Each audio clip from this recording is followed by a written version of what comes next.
Bonjour et bienvenue à People Human Rights. Je suis Olga, ceci est notre 28e vidéo qui ne sera pas très longue. Alors, l'année 2025, durant cette année, nous allons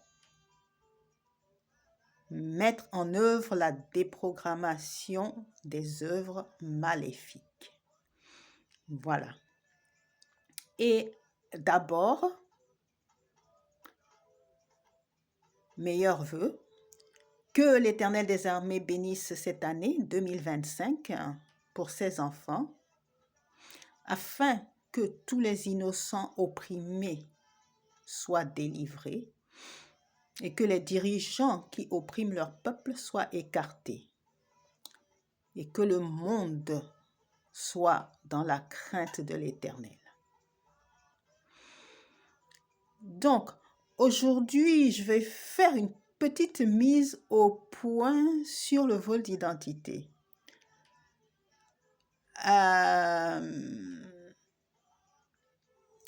Oui, parce que il y a un vol d'identité qui est parfaitement, qui est facilement détectable. Par exemple, quand une personne prend les documents de quelqu'un ou la pièce d'identité de quelqu'un pour faire des choses pas correctes, bon, ça se sait, déjà la personne le sait, et même si elle ne le sait pas tout de suite, elle s'en aperçoit toujours. Et voilà, les choses sont facilement découvertes. Mais il y a des vols d'identité les plus dangereux, ce sont ceux qu'on ne détecte pas ou ceux dont on n'est même pas au courant. Cela se passe beaucoup sur le plan spirituel.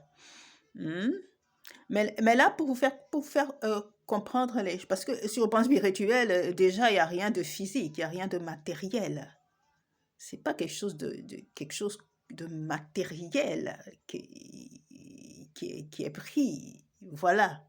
Donc, c'est difficile à détecter. Mais je vais donner un exemple. Par exemple, vous savez bien, les enfants, ils jouent toujours ensemble et puis l'un prend la chose de l'autre. Bon, ça, c'est... Bon. Après, les profs, oui, bon, ça c'est le monde des enfants. Mais il y a quand même des enfants qui ne sont pas très, très bien, qui peuvent carrément voler et s'approprier, par exemple, suppose que ce soit le ballon de leur ami. Et qui ont même des idées.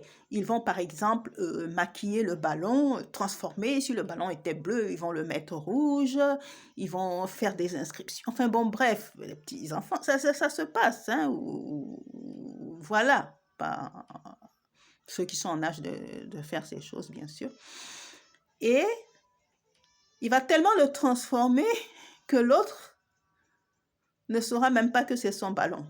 Il va se l'approprier, il va le sortir avec, comme si c'est son ballon. Il va aller jouer même avec le même petit auquel il a volé le ballon, mais lui, il ne sait pas que c'est son ballon, parce que c'est complètement maquillé, transformé. Il ne sait même pas que ce ballon-là, en fait, c'est le sien.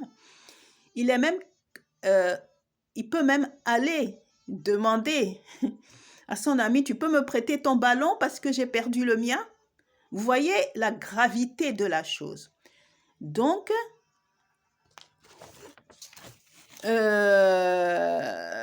pour commencer la déprogrammation spirituelle, il y a quelques étapes quand même. Et la première étape, c'est se connaître soi-même.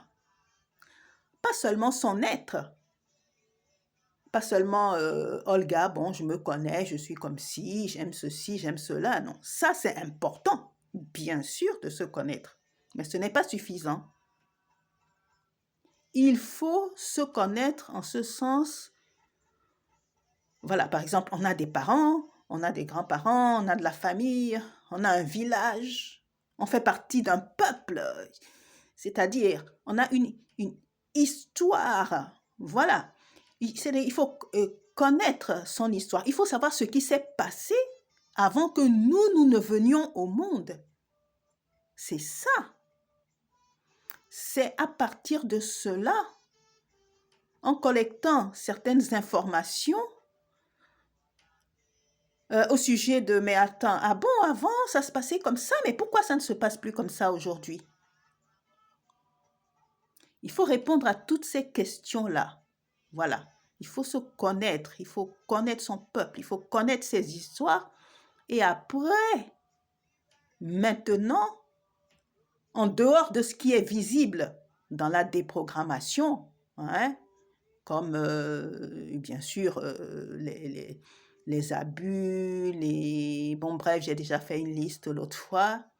En dehors de ce qu'on peut détecter, de ce qu'on peut voir, il faut aussi rechercher ce qu'on ne peut pas voir.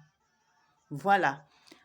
Et donc, cette année, je ferai des posts à ce sujet et quelques vidéos aussi à ce sujet, hein, qui seront des outils de travail, hein, des outils qui permettront la connaissance de soi.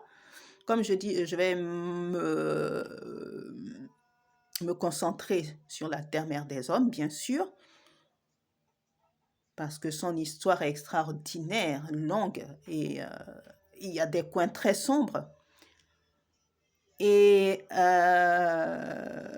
voilà. Donc, encore une fois, je vous souhaite une bonne année et je vais rapidement poster quelques posts. Je vais commencer les posts. Hein. Donc, mon canal Telegram, c'est PHR1 et P1, le chiffre 1, hein, PHR1 et aussi PHR1-info, où il y a beaucoup d'informations. Bon, ça, ce sont les informations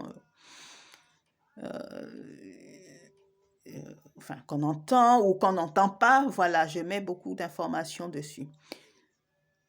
Donc, voilà, que l'Éternel nous assiste cette année.